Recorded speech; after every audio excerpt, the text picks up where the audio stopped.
गुरुवार को भारतीय किसान संघ के डेयरी प्रमुख शेराराम बुढ़िया ने कोलायत विधायक अंशुमान सिंह भाटी को 3 सूत्री मांगों का ज्ञापन सौंपा। ज्ञापन में बताया कि बरसिंगसर गांव के जोड़पायतन भूमि पर एनएलसी द्वारा डाले गए ओवरबर्डन को हटाया जाए, कोयले की बिक्री बंद की जाए तथा किसानों के आवागमन के रास्ते खुले रखे जाएं, जिसमें शामिल ओम प्रकाश गोदारा, हनुमानाराम गोदारा, गोविंद राम सियाग, छगनलाल गुड़िया रहे। प्रधानमंत्री नरेंद्र मोदी के दौरे को लेकर राजस्थान में सुरक्षा एजेंसियां अलर्ट मोड पर हैं। पीएम राजस्थान हाई कोर्ट की स्थापना के प्लेटिनम जुबली समापन समारोह में शामिल होंगे। इस दौरान PM Modi Rajasthan high court museum का उद्घाटन भी करेंगे। कार्यक्रम में उनके साथ राज्यपाल हरिभाऊ बागड़े, सुप्रीम कोर्ट के मुख्य न्यायाधीश डॉक्टर धनंजय यशवंत चंद्रचूड़, सीएम भजनलाल शर्मा भी मौजूद रहेंगे। केंद्रीय गृह मंत्री अमित शाह ने छत्तीसगढ़ में वामपंथी उग्रवाद पर समीक्षा बैठक की और वामपंथ के खात्मे के लिए सख्त कार्रवाई की जरूरत बताई। उन्होंने कहा कि नक्सली घटनाओं में 2014 के बाद से 53% कमी आई है और 2026 तक समस्या खत्म कर दी जाएगी। प्रधानमंत्री नरेंद्र मोदी ने केंद्र सरकार के कर्मचारियों के लिए संयुक्त परामर्शदात्री तंत्र के कर्मचारियों के प्रतिनिधिमंडल से मुलाकात की। दरअसल सरकार ने केंद्रीय कर्मचारियों की सामाजिक सुरक्षा को लेकर बड़ा फैसला लिया है। Cabinet unified pension scheme ups को मंजूरी दे दी है। इसका देश भर के पेंशन धारकों को मिलेगा लाभ।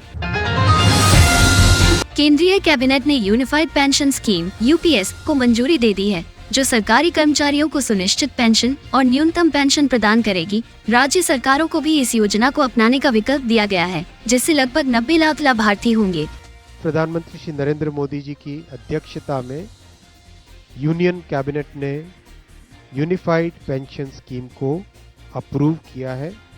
50% अश्योर्ड पेंशन, ये इस यूपीएस का सबसे पहला पिलर है।